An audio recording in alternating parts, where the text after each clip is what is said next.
Welcome to our second webinar on the ECHO platform. ECHO shares key trends and innovations in personal protection systems through live events, webinars, and content articles.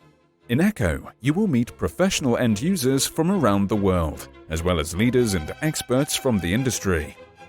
Today's webinar is focusing on the evaluation of the modular combat vest system, called MCVS, and shortly you will be introduced to two experts in this field. One is a commander in the Norwegian military and the other a system manager responsible for NFM's Thor MCVS line. A former Norwegian Special Forces operator will also join the panel, and together they will discuss the evolution of the modular combat vest system and NFM's Thor products. The host of the MCVS webinar is Adam Reed, a former Australian covert police operator with experience in combat photography in Iraq.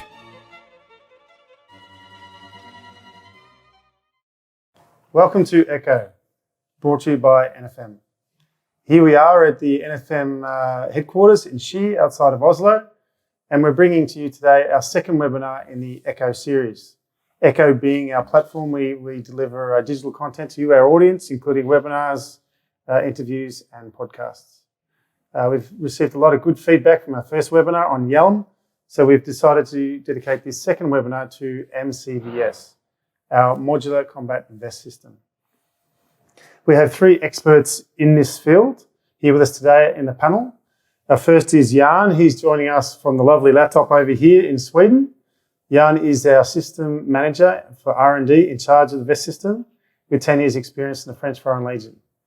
We have Tor, who's a commander in the Norwegian military with over 25 years experience. And we have Sergey, who's our user interface manager with 28 years experience in the Naval Special Warfare Command. So what we're going to do is we're going to talk about a range of different topics with the system. We're going to be talking about the history, its materials used, what type of forces are using what. And just to let you know, as the audience, you can send in questions immediately when you want to. They will be answered straight away via the chat system, the registered chat system. And you're going to have about a 20-minute window after we're finished in case you think of any last-minute questions. There will be people there to answer those for you. But what we'll do is I'll get the guys to introduce themselves to you. So we'll start with you, Jan, if you could give us a couple of minutes, quick intro and why you're here. Sure. So who am I? I worked at NFM for the last 15 years. I have 20 years of experience from the defense industry, specifically related to personal equipment. During the last 15 years at NFM, I have mainly worked with acquisition programs for military and law enforcement. If I could just name a few, I'd like to name the program towards the Singapore Armed Forces for the load-bearing protection system, which they are now using. Several iterations of the French load-bearing protection system SNB, starting from the soldier modernization program. The new Lithuanian load-bearing protection system, and obviously my last role as system design authority for the Norwegian load-bearing and protection system, which we will talk more about today. I started off my career within the military at the Swedish Northland Ranger Regiment K4, and then I switched to the French Foreign Legion. I spent 9 years at the Airborne Regiment based in Calvi, Corsica, as a reconnaissance patrol commander. Great, thanks. Tor? Yeah, my name is Toring Thun, and I'm a commander in the Norwegian Defence Material Agency. And as you can see, I'm wearing a Navy uniform, so I'm a Navy commander. And I worked with the Norwegian Defence Material Agency now for some 6 years. And prior to that, starting my military career, I started as a conscript in the army, and then went to the course, and from then I spent 3 years in the army before converting into to the Navy, and then did the Naval Academy. And after that, I spent quite some years in the Coastal Ranger Command in Harstad, northern Norway, before returning to Bergen and worked together with Sergei as well in the Navy Specialized Warfare Group or Command prior to then starting work in NDMA, which is a short abbreviation for it. Hey, can you tell me why you're here? Well, I'm here mainly representing the Norwegian Defense Department and our project in NDMA, P4038, which is a acquisition of a combat vest system,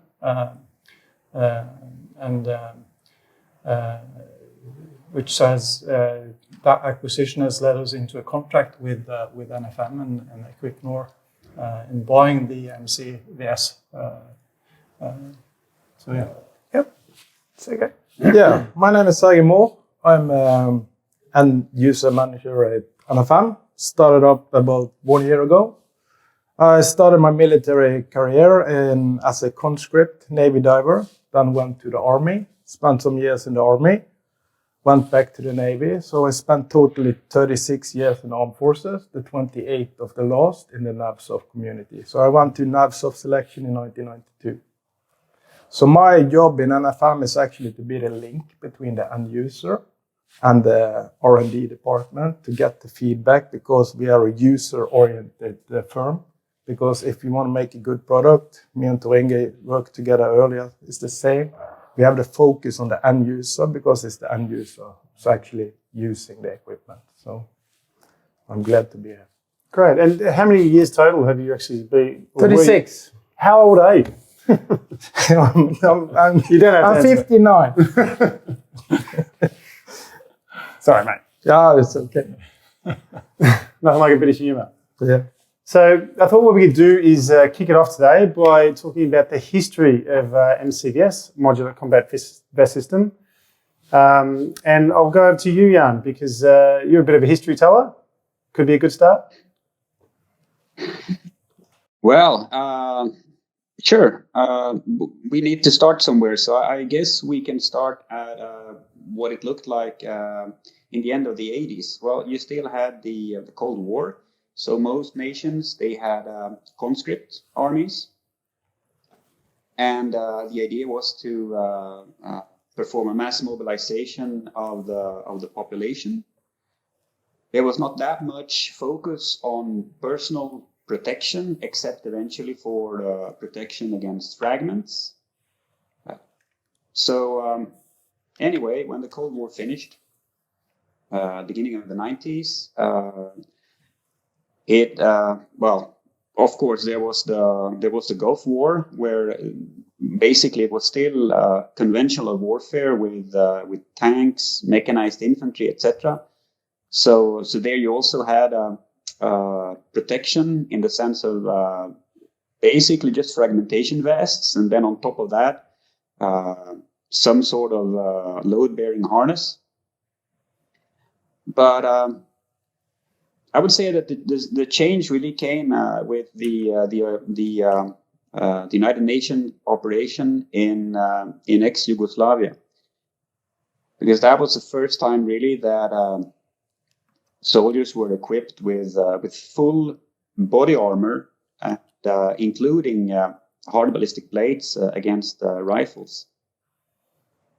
Unfortunately, it was not really a system that was well thought out. It was a system that the intention was just to protect soldiers who were very, very static. And so in that sense, you were not really capable of using your weapons. So that changed during the years, specifically during the conflict in Afghanistan, where nations noted that they required more mobility for the soldiers. And what happened then was that you just added a pouch attachment interface on the external face of the cover. So you ended up with what you have in Norway, for instance, as the M07 vest, which is a vest which covers the entire torso and a bit of the abdomen. And then on the external face, you have a modular pouch attachment interface. And that's what we call an integrated carrier. So after that, during the years, obviously, soldiers noted that they were not as mobile as they would prefer to be. So they also noted that putting too much weight on the vest had issues in terms of, simple, not just being able not to move properly in and out of vehicles, but also provided impingement problems for the shoulders, lower back problems, etc. So what they did was that they just they took many of them took the belt from the old harness and just added the belt in order to distribute the weight a little bit better. And then obviously the step wasn't that far to go from a shorter ballistic vest and then just adding a ballistic belt and in that sense actually increase the protected area, but also increase the mobility. So that's where we were pretty much before we started the development of the P4038 program. Great talk. Could you elaborate perhaps on the different levels of protection needed or required? Yeah, it's quite interesting to have the background and history that Jan presented, because it kind of transfers into what we've experienced in the armed forces in Norway. As Jan was touching upon, we started out with ballistic protection mainly for fragments. But as Norwegian forces then started to deploy more, the need for a higher level of protection also rised. So we had the introduction of the M07, which was a fully protected vest system, and with that we've also seen that the demand for protection has been more and more vital and more in focus also back home. So with the experience that we have throughout the deployments that we've participated in, the return experience has been that we need this kind of protection also in other types of operations. And with that, we've also seen that the more specialized your unit is, you also then define your needs and your requirements. And we've, throughout the years, introduced different variants of the vest. We also introduced new systems with a bit more different configuration for the ones who has very special needs. So throughout the period of from say early 2000 and up until today, we've seen that the number of system has kind of grown in our system, or in the armed forces and in our logistics system. So that's kind of been the focus now in this acquisition, to kind of take a step back and reevaluate what is the need, what kind of system is required to kind of fill that a broader range of soldier tasks. I guess, Svika, that leads into the toolbox. Because actually the system that is constructed is actually a bag which contains a tool. We'll tell a little bit more about it later on, but just look upon it as a toolbox, because what a soldier and operator needs is actually a toolbox with the right tools to solve the right problems or tasks. So in that toolbox, he actually has a system that he could, let's say, put together. He would do an analysis of the mission. And due to the inputs he have on analyzing the mission, he will see what he needs to solve that mission. So he had the right toolbox to go into the toolbox and build the system and configure it the way he needed. So because the point is that Jan also told us that carry as less as you need, but carry what you need. Did you find yourself as an operator changing the system quite often based on the operation?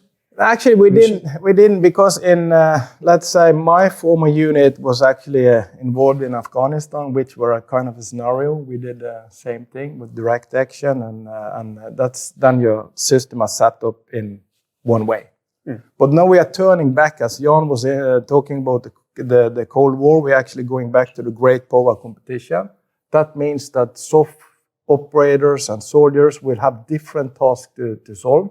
Let's say for soft, for instance, they will probably have to have long missions going behind enemy lines, long transition, long infill, and that kind of mission.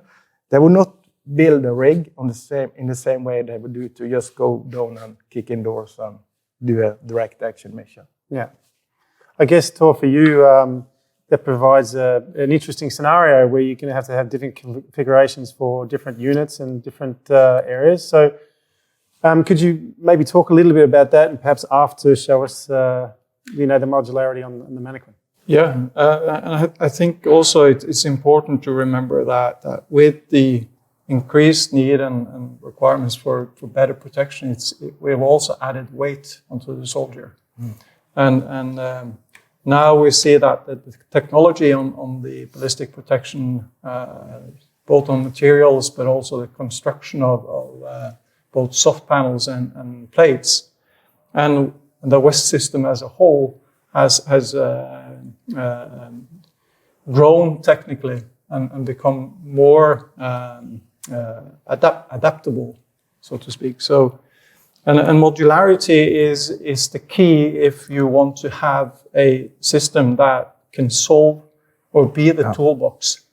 So not only modularity in the level of protection, but also modularity in terms of what kind of tasks you're set to perform. And a special operations soldier is like a potato, and he has to solve a range of tasks, whereas the more conventional soldier may have fewer tasks. But that still requires a system that works well for the soldier, giving the soldier the ability to solve the task he's set to do, or her. So, and with this system, I think that we've achieved a very unique modularity that gives us the ability to solve a very broad range of soldier tasks. And I think the easiest way to actually demonstrate that is to kind of dismantle the system and show how it works, or how the thought behind the system is. Yep, great. So this is a mannequin that's wearing the system that we're acquiring through our contract with NFM. And we have several aspects of requirements or sets of requirements. Weight being, of course, what we chase all the time, but we also chase comfort. We chase good ergonometry. The system has to work together with a broad range of other soldier equipment as well. And of course, you have to be able to handle your weapons, being maybe the key. And also taking the system on and off quickly is very important. I think we all who's been wearing a combat vest in one way or another knows about Velcro and how that can be quite a challenge to get on and off quickly. But this system utilizes the tubes, and you can easily take it off and on just by 2 quick moves. Which is obviously very important in a stressful situation. Absolutely, and it can be life-saving, say for a Navy guy who falls into the water and has to get rid of all the weight. So it's easy and quick to just get it off your body and then focus on survival. Also medically, if you're injured or you have to have a check, or you have to check your mate if he's injured, it's easy to open the system, do a full check, and then actually take the system back on and keep his protection on. So taking it off is 2 easy, quick moves, and then you can just slide the system off. And I'll get back to the belt and yoke. And it's interesting then on to see that even me started out my military career with a belt and a yoke. So can you elaborate on yoke, because perhaps there's somebody who doesn't quite understand the terminology. Well, the belt is a load-bearing system which we had in the post-Cold War or in the Cold War area, and at that time we had the belt with 4 magazines. 4 magazines. Only 4. Only 4. A water pouch and ABC, CBRN mask. And that was kind of it. That was it. Yeah. So we've kind of returned to that configuration because we see that it's again back to the weight. You carry a lot of weight on your shoulders and your neck. You have your helmet, you have your load-bearing rig, you have your rucksack, and so on. So everything is placed on the shoulder, and that becomes quite the stress. So having the ability to distribute, magazine pouches, pistol, medic pouches, and back down onto the hip, and have that work together with the vest is what we see as a key requirement. Also, I guess, additional protection. Yeah, and we also see that the belt offers a possibility to add on protection. So you actually increase the total area of protective ballistic protection on the soldier by introducing soft ballistics into the belt. So instead of having the normal foam padding in the belt, you can actually then have soft ballistics. And again, the technology today, the soft ballistic is so flexible, and the soldier doesn't notice much difference. So that is also, the belt is then an integrated part of the system as a total. And in the system itself, you can also have soft armor.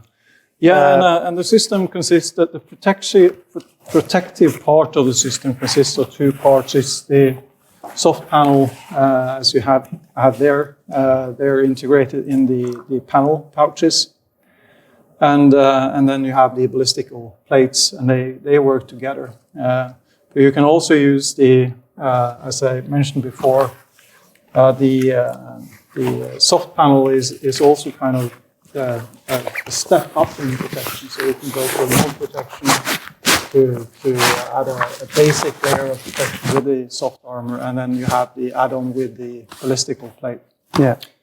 And that's all integrated into the vest, but you can then, as we've discussed, reduce or increase or adapt according to your need, according to the threat, according to the task you're set to perform. So it's quite easy and quite fast with this system to actually remove the pouches and then both take off the panel or the plate. So if you're in a meeting scenario, for instance, where you're in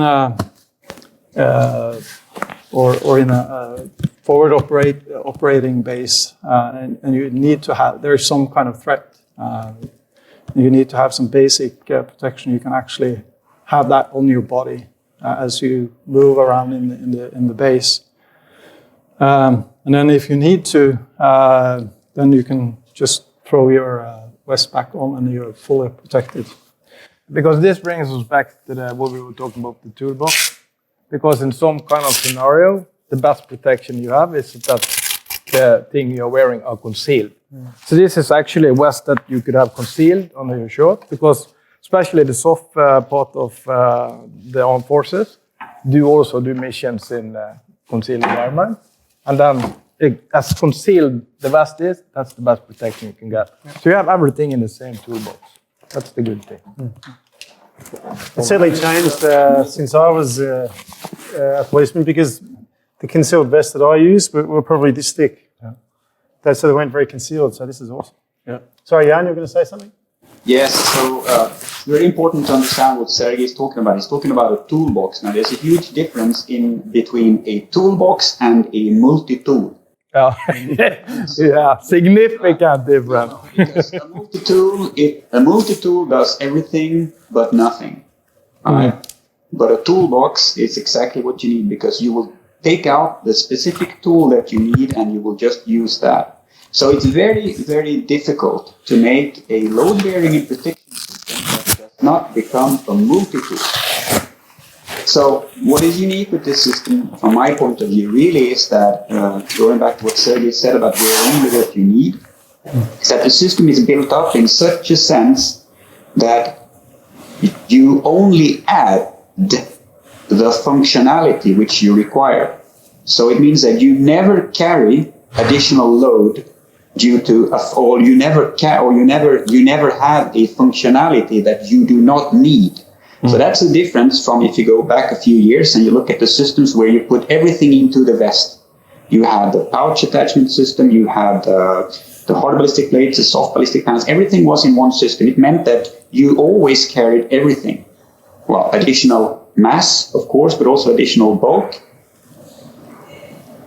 which obviously brings a lot of issues. So what is unique with this system really is that you only wear what you need. That's it. And so what about, in your role, sustainability is a big thing.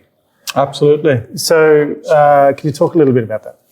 Well, sustainability is a key factor. As I mentioned before, we have today several systems in service. And having a system like this gives us the ability to introduce one system that fits a larger portion of tasks in the armed forces. And with that, we also have a heritage with the vest systems that we have. So logistical-wise, introducing one system to kind of replace several systems is always a good thing. But then again, we also have, as we all know, the most expensive part of any vest is the plate. And that's a heritage that we've required to use also with this system. So we actually take what we have and use it in a more modern, better system. And with that, that's of course a good cost saving, but it's also taking care of the investments that we've already done. Yeah. And so, Jan, the materials, I guess that's a big part of sustainability. Can you talk a little bit about the materials used now? Yes, of course. So the reason to why nations started to use integrated carriers from the beginning was actually to reduce weight, because obviously if you have several vests, if you're wearing two vests at the same time, you will have more weight than if you are wearing just one vest. So the idea was to integrate the load-bearing harness into the ballistic vest. And that was the right idea at the time, because technology, you did not have the type of fabrics that we have available since the last 5 years. And I would say that the main difference is really the development in terms of laminates, because these laminates, they enable us to do so much more than we could with classical fabrics. We can reduce the weight, so reduce the mass by cutting out all the extraneous materials. these cutouts can also be used as a pouch attachment interface or any type of attachment interface which you require. And in addition, specifically when it comes to the load-bearing configuration of the P4038 system, you can see that it also then increases the capacity for the body to thermoregulate due to the fact that you have so much more ventilation in the system now. So these new fabrics specifically then laminates, and we use mainly practically only laminates in this new system. Obviously, laminates, they have their pros and cons as well. So when you look at the system, you will see that we are also using other more classical fabrics, such as regular webbings, regular cordura. And this is basically due to the fact that we use the best fabric for that particular location and use and functionality. But yes, when laminates first arrived, it gave us, it opened up the possibility of development from before. And a system as the P4038 constructed from fabrics that were available 20 years ago would have, it would have weighed much more than an integrated carrier. Mm-hmm. And I guess that leads into, just for the audience, there's a little bit of delay when you talk, Jan, to what we hear, just so the audience knows that's what happens when you use the internet. But laser cutting technology, I guess, is what we're leading to. It is, and that was introduced around 2010, 2028. That's when we first saw that technology in the market, and that's led to a very interesting development, and the laminates being kind of the latest development in that. And it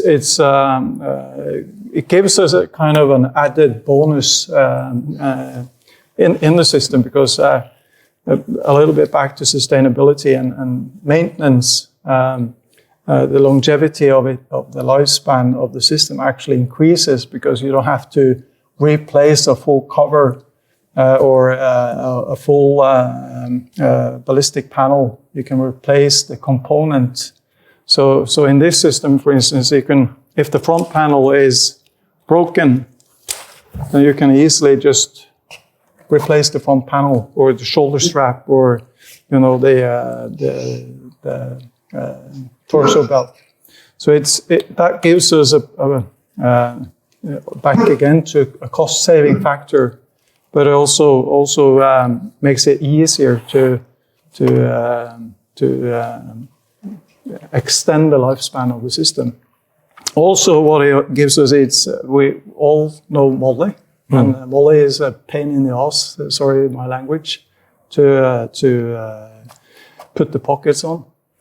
And with this, it's actually I think the easiest way to molly it up. To molly the pockets back on or to change them. You can actually have several panels in several configurations, and back to the toolbox thinking. So you can have one setup for a boarding operation. You can have one setup for long range operations and so on. So there's some added bonuses in the way the system is constructed. Yeah, I'm sure everyone's seen the news. What's happening in Kabul and what the Taliban have done. They've got themselves a lot of kit. So before we were seeing them wearing, obviously you saw what they were wearing before and what they're wearing now. They started up with let's say chest rigs with no ballistic protection, because they were, let's say, moving around, kind of light and fast, because it's actually the immobility that kills. But now the tables is turned around. Now the actually Taliban soldiers are actually static targets, and ESK are the one moving around. So you see now they're kitting up. They're having, it's of course something was left behind, but they have ballistic protection. So they are actually kitting up. So that's but there is also another thing with the new threat levels with the great power competition, is that the enemy we have could be fighting tomorrow actually having kind of other marksmanship than Taliban. They have a totally other sights on their weapons. They have thermal capacity on their weapons. that means that ballistic protection is needed in a whole other way than it actually when it comes to critical parts, because they will hit you where they aim. Yeah. So that's something new. And Jan, you've got some interesting statistics on that, where actually the injuries do occur and why the vest system is designed the way it is. Well, if we look at the operations during the last 20 years or something like that, it's clear that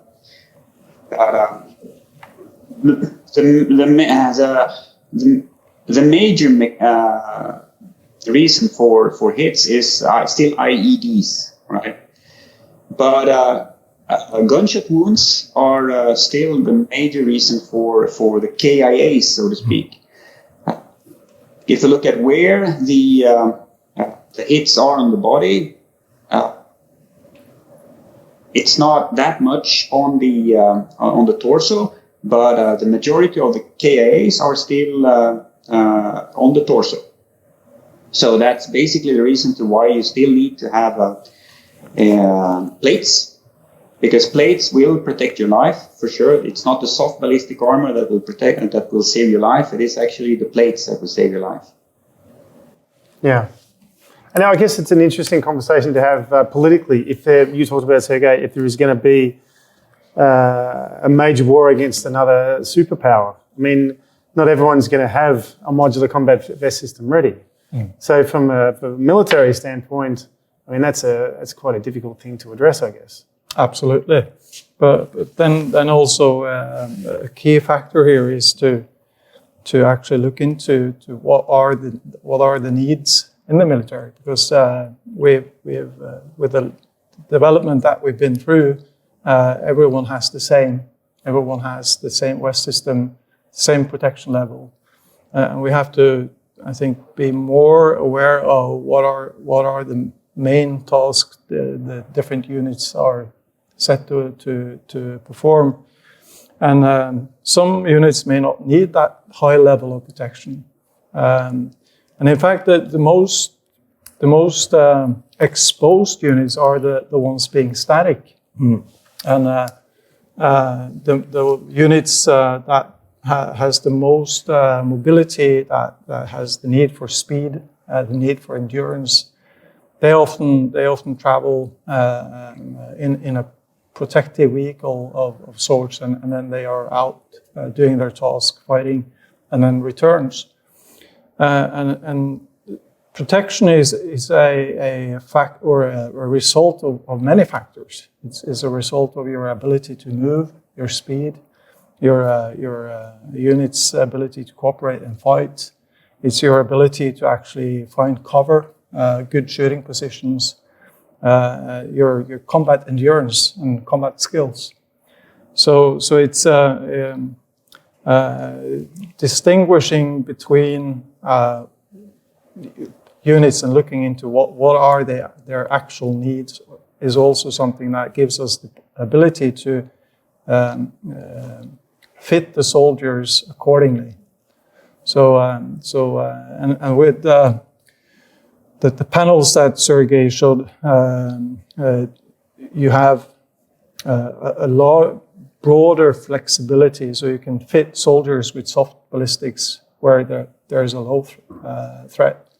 And the soldiers fighting for instance, Telemark Battalion, who's traveling with CV90s, and then they're out of the wagon and fighting, and then returning into the combat vehicle. Then they need to have something that is, gives them the physical mobility and doesn't hinder their movements and operating their systems and weapons.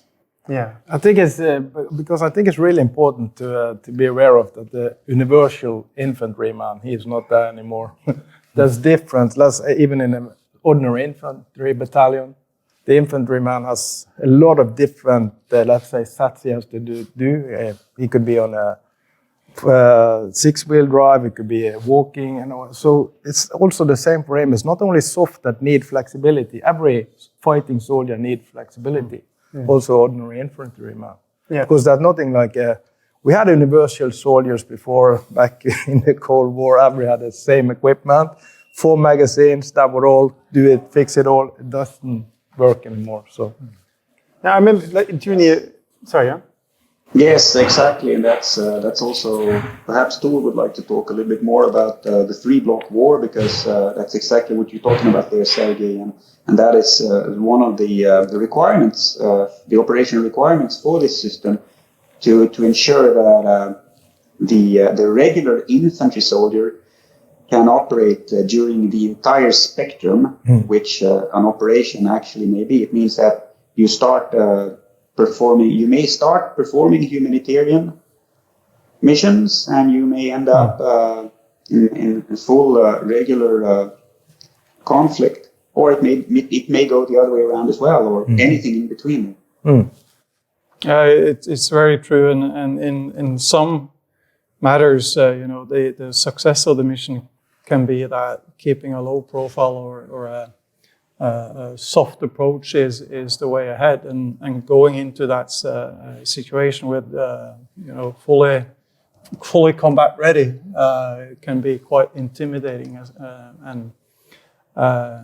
so the ability to adjust and adapt according to the situation you're in is a key factor, and with this system we believe that we have that ability.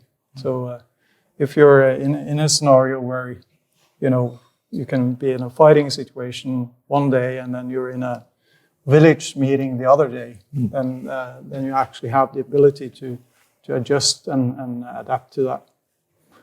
Exactly. So the system today really needs to do everything that systems did in the 80s and in the 90s and in the 2000s. So the type of system required today is I would really like to say a full spectrum system. You need to be able to equip and mass equip a nation's army, and also you need to be able to equip special forces or specific infantry units for very specific tasks that might be like operations abroad, etc.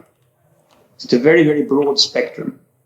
Yeah, it reminds me of Iraq in the early days of the Americans patrolling on the streets. So they were wearing kit like this, completely covered, because they were very static. Whereas, the operators are wearing... But just a question, Sergey, from an operator's perspective.